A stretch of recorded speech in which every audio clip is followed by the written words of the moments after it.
like the good thing for you, Andy, is the fact that I just cannot for the I was not able to get anything loaded up for that much for the value of the week because No. new to Bring this, back Welling's got to fuck's get sake, man. I got to get Swear it better. never happened under Wellington, like Hey, fuck's sake. I've got to get better at this, but hey, it's a learning curve. Let's see here. Let's go with our friend Audley to kick this thing off, though. Oh, Bellew of the week. What was that? Wait, somebody said you narrowly just missed out on Bellew of the week, mate. Was close. You and Bean. What Bean? Tell me more. What does that mean? I'm clueless what you're talking about, buddy. What does that mean? Share some insights with me. Bellew of the week. Hello. I just got to let you know. Ah, our good friend Audley. Our good friend Audley. Des dropping off. We can wrap this thing up. I think the first nomination, Andy, we got to definitely give it to Dan Hennessy, the announcer in Australia, who managed to announce the wrong fighter in the Nina Nika Johnson fight. We got to definitely give him a bit of love on that one. I see nobody's managed He's to on the come head up to with see himself, was he? I was going to say, Rob, can you remember the fucking fight that he was announcing, and he was absolutely, it looked like he was absolutely pissed out his mind. He was fucking having the time of his life announcing this fucking fight, man. It wasn't Telford and Dara Foley, was it? Nah, mate, it was definitely Australia. I'm sure it was a big-ish. It was a Gio against Bredas, possibly. I can't mind. But anyway, this motherfucker was involved with it. Honest to God, man, he was fucking outrageous.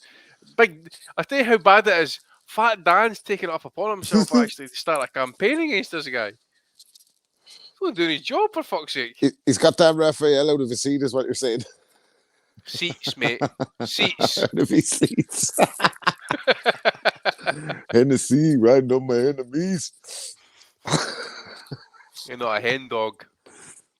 Speaking of the rap game there, Rob, Big Dave has nominated Bugsy Malone, who on the Ringside Toe-to-Toe pod said that Usyk was unknown when he fought Tony Bellew. Bugsy might want to stick to the rap, and I heard he's no joke. We're saying this at the right time. He's a potential opponent for Floyd Mayweather. Apparently, Floyd said his dad looked at him and said he has a good, strong physique and a high social media profile, so he's in line for a fucking celebrity box off with Floyd if they can ever get him out of Dubai, or maybe the fight will be in Dubai. They're a great bunch of lads. So, yeah, don't take Bugsy's word for it. Hey, yeah. Well, we all have had our bad takes over the years, Rob. I guess we should give the man a break. We had a couple of weeks ago. I thought Haney was going to beat Garcia. Fucking hell. Well, but that was assuming it was a level playing field. We didn't know he was going to come in overweight and on drugs, Rob. Fuck, we didn't have all the information. We knew he was on some drugs. We just didn't know he was on any performance-enhancing ones. Yeah, we thought they were the ones that were going to deteriorate his performance. Stupid us. Forgot what it was to be our 20s and not be affected by anything. Praise the Lord. Yeah, those are good days. Let's see here. The Gad was apparently being an absolute jerk off regarding Connor Benn. Fortunately, I was unable to cut that into the pieces there, but we'll work on this. The last one that I have, I was able to get this. Oh, I heard the Gad, by the way, he was talking about the significance of the Usyk and Fury fight, and he's leaning towards Usyk in his predictions or whatever. And he was talking about the significance of a UK heavyweight beating a guy like this, and he referenced Fury, Klitschko, obviously, and then he was like, I know there was David Hay fighting Bellew. He can't say nobody's name without an accent like this fucking dickhead, man. The Gad. David Hay fought Bellew. He's like fucking Boris the Blade out of Snatch he was. Fuck me. You motherfuckers. Yeah, you gotta love him. Yeah, he's always worthy of a mention.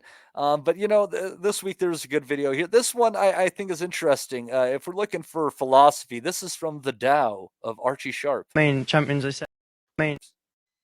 God damn it. Main champions, I say. It's not how hard you get hit; it's how hard you get up. Is that the saying? He doesn't know. Oh, I get up some hard. I tell you.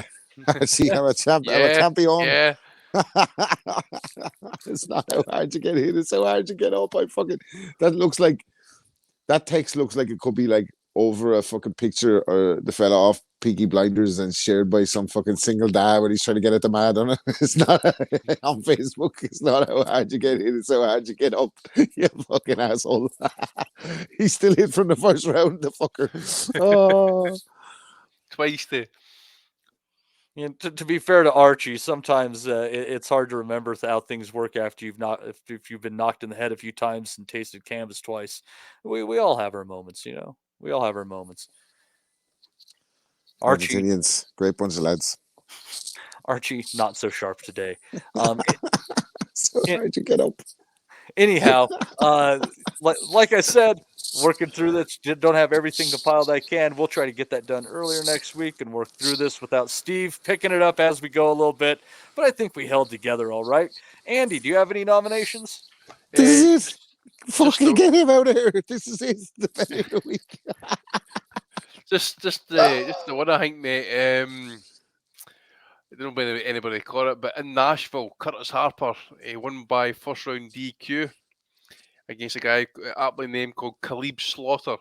Anyway, Khalib Slaughter basically bodies, basically Sergeant. Well, he fucking downgraded to corporal at this rate, by the way, because anyway, he body slams this guy right onto the fucking top rope, and then Lex Luger, Bret Hart, Royal Rumble finishes it right out the fucking top rope, right onto the floor below. Oh, fucking chaos. Anyway, Curtis Harper gets the first round DQ victory, and he leads on to a winning record now of 15 wins and 11 defeats. Fuck. Gotta love him. Standing up is what you're saying. Yeah, it's all downhill for here. I think Curtis Harper might be one of the only fighters who's been on both ends of a first round DQ. There you go. Because remember, he walked out of the ring against Jogba. He's got a colourful career, this guy. They never be boring, at least, Rob. Never be boring. Give him something to remember you by. And one for Ryan Garcia claiming there's a billionth of a gram found in his system. Couldn't he make this shit up? He says, well, it's there, mate, so it's strict liability, so you're fucked. That's what I'd be saying to the missus. Here's another nomination, I guess. Strict liability, you're fucked. Somebody in the chat said that Ryan just said on Twitter that he slept with George Kambosos' wife, so I guess might as well give Ryan one there. Ryan, did he? Yeah, he says a lot of things. We wish him well. Yeah.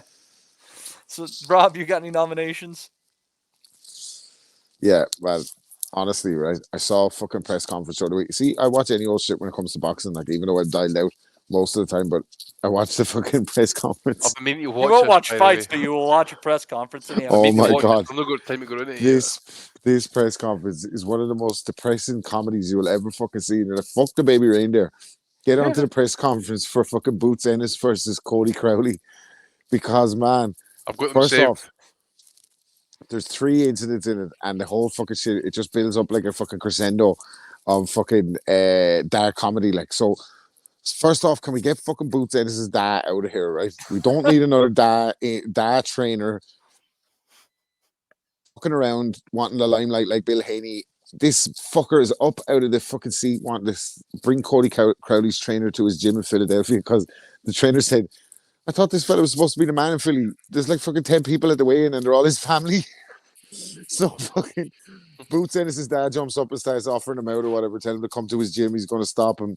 So Cody Crowley starts talking, right? So I hadn't paid too much attention to Cody Crowley. I've seen a couple of his fights, but I hadn't paid too much attention to his fucking out of the ring persona, right? But he looks like if Caleb Plant got fucking weight trained. Basically, that's what he is, mate. Trailer trash, fucking white trash, basically. So he looks like if fucking Caleb Plant got fucking boiled down 2 weight divisions, right, for a payday.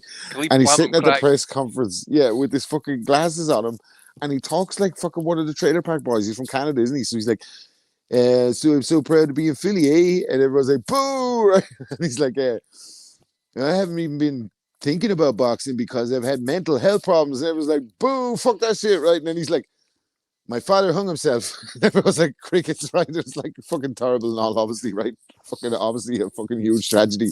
But the way he said it was like fucking Ricky Gervais saying there's been a rape up there in the office. Like, it was fucking, so you could hear nothing. Like, and then Eddie Hearn gets on the mic and he's like wearing this little baby blue suit. And he was like, it was fucking so funny because Eddie Hearn finally confesses that he's a bullshit artist. Like, and he's like, when I'm in the UK, I sign these fighters and I'm like, this guy's going to be world champion. This guy's going to be the real deal. But this time I'm actually telling the truth. Jerron Ennis is going to be the. Well, it's a fucking banker, for Christ's sake, man. You're on Oh, Ennis. fuck's sake. So Cody Crowley's saying that I'm a real life Rocky story, eh? And I'm coming to take Jerome. Oh, it was tragic, man. You gotta watch it. But yeah, he fucking said basically the crowd were booing him off the stage, and then he was like, my father hung himself. I was like, fucking hell, man, what's going on here? Like, but needless to say, he'd be a fucking punch bag for Jerome. That is when the fight happens. Like, Joe Ennis by Yeah. molestation.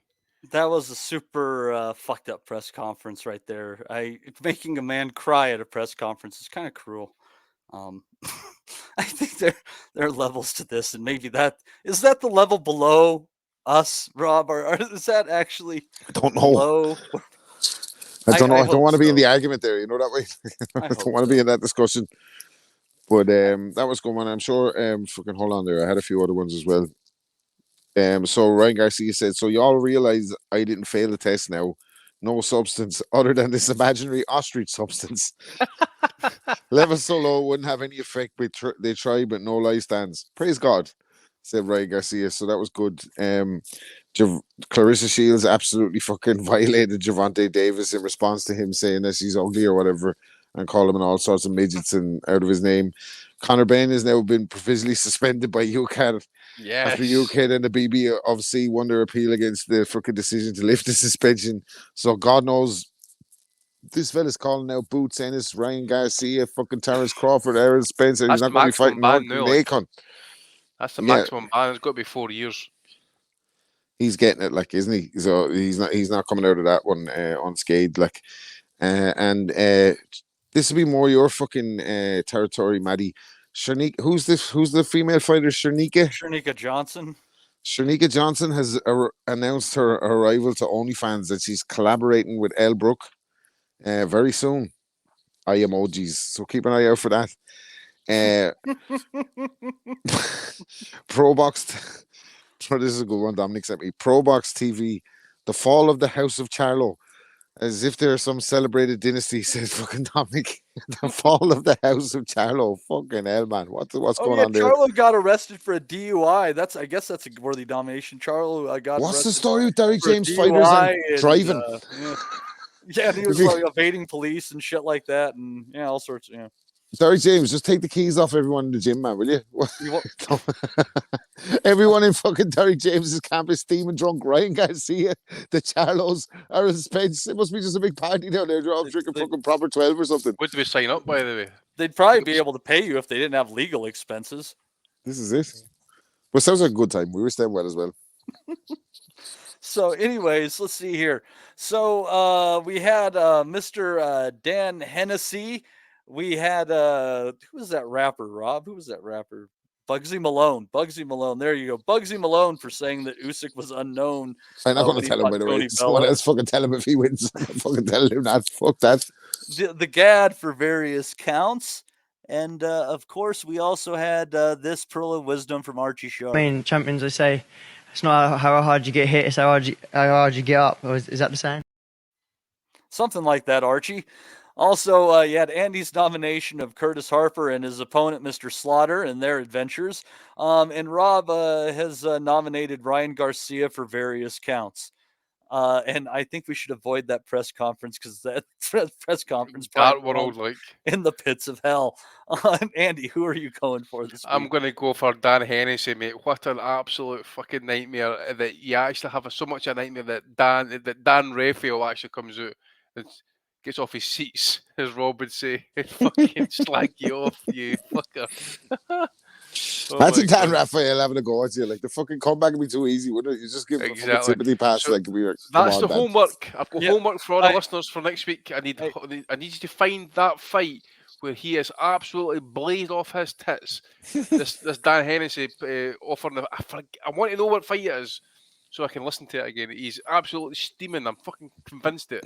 Yeah, Rob, I kind of got to go with Dan Hennessy, who's basically playing the professional role of frat boy by making a 41-year-old woman think she can have something she can't. Where are you going?